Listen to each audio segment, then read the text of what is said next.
Hello বন্ধুরা, তোমরা সবাই কেমন আছো?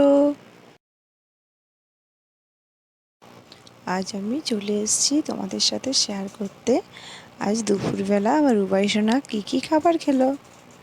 আজকে দুপুরে লাঞ্চে ছিল ভাত, করলা ভাজা, ঢেঁড়স সেদ্ধ, আলু সেদ্ধ, করলা সেদ্ধ, একটা পাঁচমিশালি তরকারি, ডিম সেদ্ধ, সবজি দিয়ে ডাল, টক দই এবং ওর ফেভারিট চাটনি।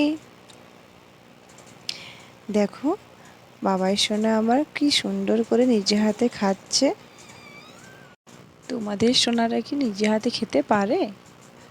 আমার বাবাই সোনার বয়স হচ্ছে 5 বছর 6 মাস। ও অনেক দিন আগেই নিজে হাতে খেতে শিখেছে, কিন্তু ও এখন দুষ্টুমি করে, মাঝে মাঝে বলে আমাকে খাইয়ে দাও।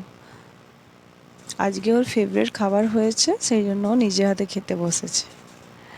দেখো নিজে হাতে আগে মিষ্টি দইটাই খাচ্ছে ভালো করে, টক দইয়ে চিনি মেশানো হয়েছে ওর জন্য। আমাকে বলছে খাবো মা এটা আগে।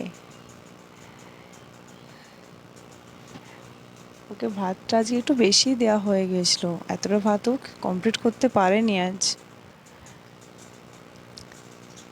তোমাদের এই ভিডিওটা কেমন লাগলো কমেন্টে জানিও প্লিজ।